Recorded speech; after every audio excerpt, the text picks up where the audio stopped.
Hello, Sagittarius, Sun, Moon, Rising, Venus, or Cross Watchers. Ito yung October reading ninyo. So, ano ba yung mga ganap, mga dapat mong malaman, mga posibleng paparating, yung mga hindi mo ine-expect. Yan, umpisa na natin.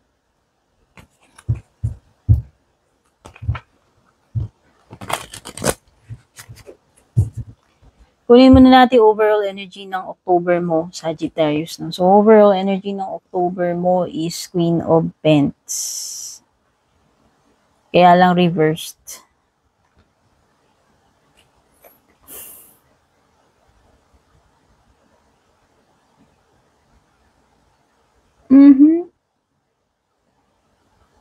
So, nakikita ko dito, yung iba magiging very independent kayo, especially financially. Andito yung magagawa niyo yung gusto niyo or kakayanin niyo kahit mag-isa lang kayo. This is also a period ng self-care. O, ikaw naman, i-take care mo muna yung mga needs mo. Pampering yourself. Yun nga lang, pwedeng iba magkaroon din kayo ng mga problema pagdating sa trabaho or sa family. Or baka yung iba dito maka-experience kayo ng mga inggitan, intriga. O baka may mga naiinggit sa'yo. Meron ding energy dito ng nakaka-suffocate na energy or consentidor energy. Ayan. Meron ding energy dito ng, yan, bukod sa meron kang may encounter na mahilig mangonsinte, meron ding yung nakakairitang energy na pakialamera. Ayan. Or inggitero, inggitera. Or nagkakaroon ng mga selusan. Ayan, yung overall energy mo. Challenge.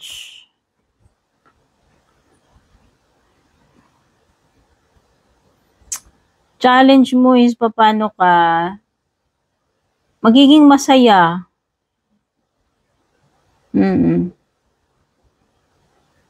Parang despite sa iyong pagiging independent financially, may kalayaan ka, pero parang hindi ka pa rin masaya. Ayan, hindi, parang merong something na kulang. Ayan, pwedeng iba sa inyo dito, hindi ninyo, yun nga, sabi nila, yung iba para sa kanila, money can buy happiness. Depende, yung iba hindi. So, may mga bagay na hindi kayang, may mga ibang, may happiness na kulang sa'yo, na hindi kayang i-provide netong independence mo, pera. Yun lang siguro yun. Yun yung nafe-feel ko rito.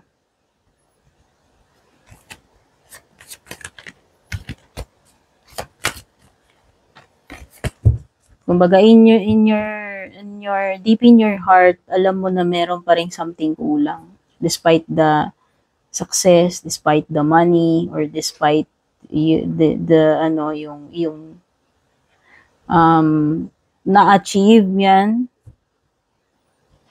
Kasi maaaring successful ka, maaaring marami kang pera, maaaring mataas position mo, maaaring nabibili mo yung mga pangangailangan mo, pero merong something dito na hindi ka happy pa rin or may something na kulang na alam mo, hindi kaya ng pera.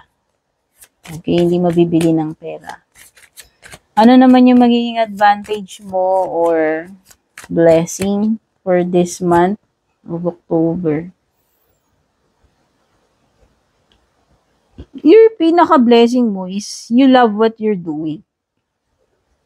Diba? Sabi nga nila, kahit gaano kahirap yung buhay, pag nagmamahalan kayong mag-asawa, wala kayong problema, lahat kaya nyong harapin.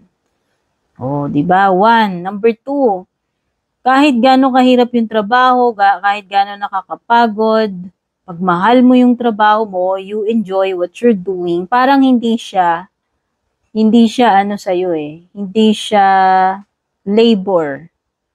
Kasi na-enjoy mo and love mo yung ginagawa mo. So, yun. So, hindi masama sa'yo sa loob mo na nag-overtime ka kasi love mo. So, ito yung nakikita ko. Ang pinaka-blessing mo is, merong harmony, love mo yung bagay na yan, or love mo yung person na yan. Sabihin na natin. Kasi pwede namang this pertains to actually a person or a relationship, no? Kasi lover's card.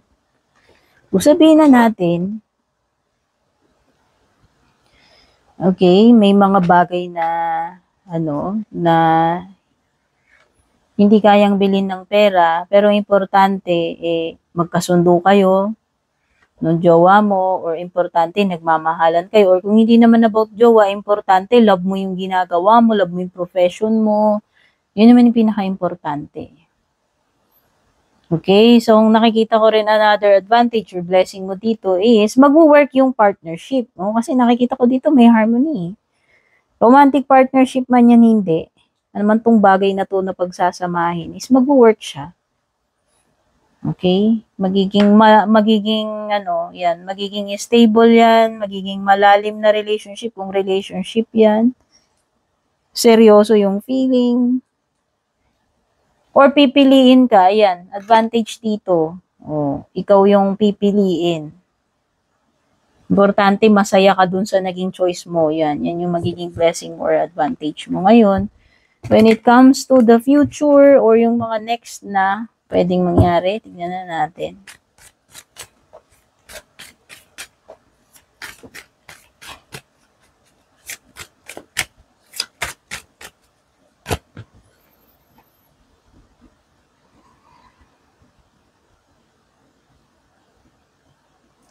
So, nakikita ko nga pala dito sa lovers mo. Ayun na nga.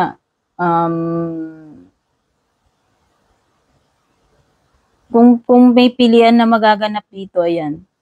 Pwedeng ikaw yung pipiliin. Or, yun nga, magiging maganda yung outcome ng decision. Or hindi ka magkakamali sa choice mo, magiging happy ka doon sa choice na ginawa mo. So, ano ta naman yung maging outcome nito? Maganda, ano? Ano man yung piliin mo dyan, magiging happy ka pa rin. For sure. Tapos sa future, what's next? Ayan, no, yung iba baka magkaroon ng burnout, overwork, yung iba baka magkasakit kayo, need ng time na magpahinga, wag abusuhin ng sarili. Ayan. Kung kinakailangan ng pahinga sa trabaho man yan, sa man yan, sa mga iniisip, maglaan ka ng time na para sa sarili mo, na ikaw ay makapagpahinga muna or makarecover yung katawan mo, yung isip mo. So, may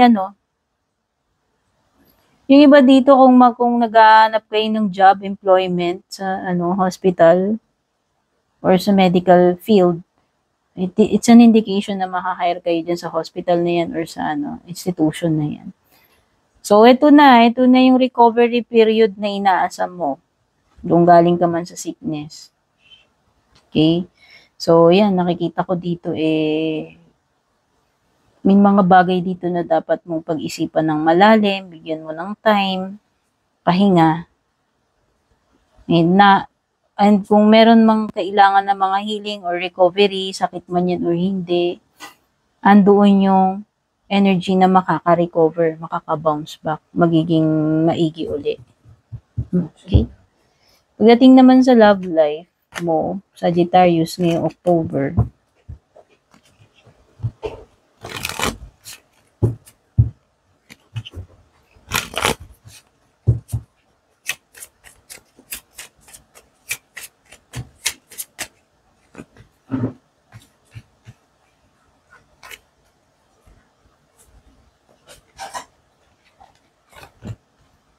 ano ba itong mga fears or insecurities mo about your relationship right now? Or kung single ka, ayan ha, single ka man, taken, may asawa. Iwan mo na muna itong mga fears mo. Kasi ito yung malaking blockage. Nagpiprevent na mag-develop itong connection na ito. Kasi marami kang mga iniisip na mga nakakatakot, insecurities, fears na hindi naman dapat. So, nahihinder. Instead na mag-develop, wala. Siya ano ba tawag doon? Nagiging stunted, imbis na magkaroon ng growth. Mainly, kasi yung mga nega-nega na naiisip mo or pinangungunahan mo. So, avoid mo yan. Yes, kung kine-question mo, kung may mga fears ka, doubts ka about this person, ang sinasabi, this person is your soulmate. O, yun yung cards ang nagsabi no, no? Yan, o, soulmate, soulmate. Yes, this person is your soulmate. Your connection is sacred. Kaya wala kang dapat ipangamba, wala kang dapat ipag-isip na mga nega-nega muna. Isang tabi mo yan. Magtiwala ka. Hayaan mo mag-unfold yung mga bagay-bagay dito sa relationship na to or sa connection na to. Labeled man yan or hindi.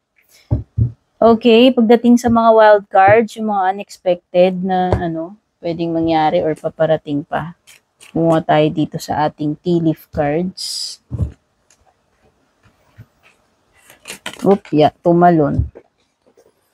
Wait lang.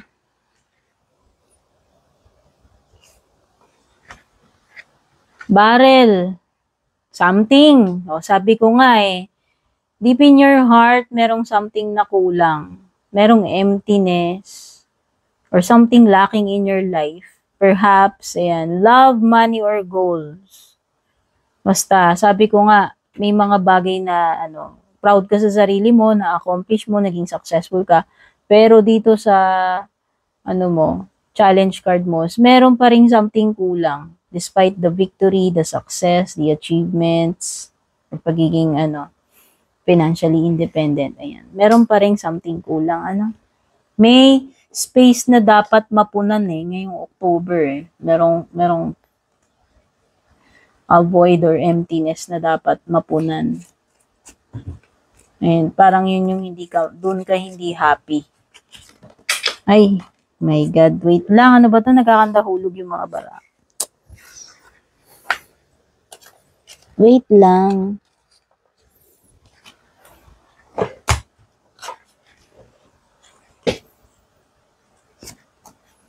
Forest. May confusion. May confusion dito para sa'yo. Merong sitwasyon dito na maguguluhan ka. Hindi mo alam gagawin mo. Malilito. Or yung mga tipong hindi mo alam yung kahihinatnan, ayan, yung mga sitwasyon na pagiging unsettled or unclear kung ano yung magiging outcome ngayong October. Meron kang gavel, mga bagay to na legal. Involvement with the law, ano bang nature ng trabaho mo? Are you a lawyer? Basta merong mga something dito na are you sa military ka ba? Sa police? Basta merong mga laws na ini-implement dito. Or pwedeng yan yung nature ng trabaho mo. Or may makakadeal ka na mga tao na ganyan. Or pwedeng officer, sa justice, sa legal, judge or lawyer. Yan yung mga ganyan. Tanda mo ning tenga mo, mukhang may good news na paparating sa iyo ngayong October. Ayan. Handa mo na, basta may makakarating sa iyo. Importanteng message, kaaya-aya, good news, ano man ito. Ngayon, when it comes to yung mga payo sa iyo ng cards or closing messages, tingnan na natin. Sagittarius.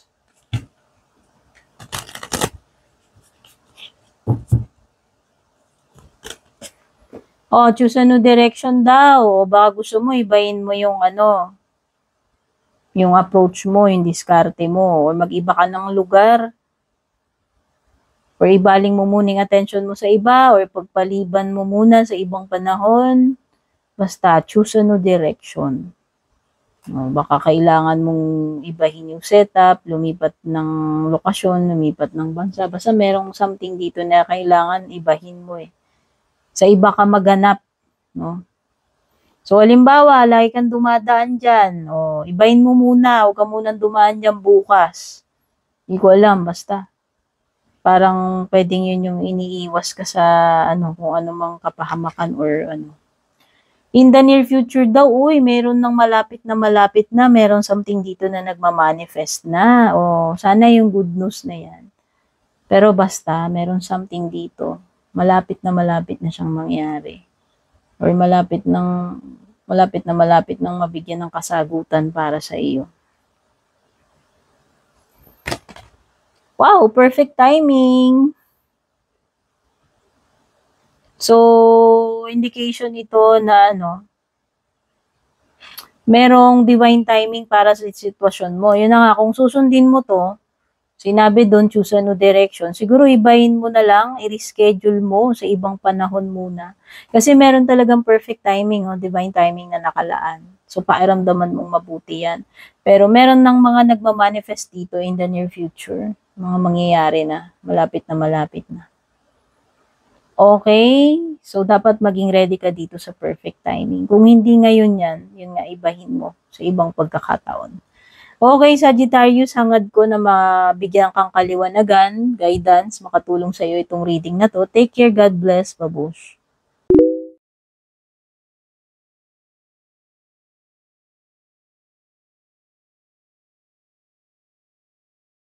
And kung balak nyo pong mag-book or mag-inquire ng personal readings ko, basahin nyo lamang po itong nakasulat sa screen or yung nakalagay sa description. Shoutout at thank you sa ating mga YouTube channel members, Juliet Saito, Vel, Mildred, Julian, Alejandra, Maya 2.6, Michael, Rosel, Belen, Melinda, Jane, Devi, Joy, Gwen, De Luna. Shoutout and thank you rin sa ating mga FB page subscribers, Alicia, Aida, Jovel, May, Ann, Jennifer, Jane, Aida, Aluwa, Emilu, Melinda, Grizel, at ang pinakabago si Shay Santos.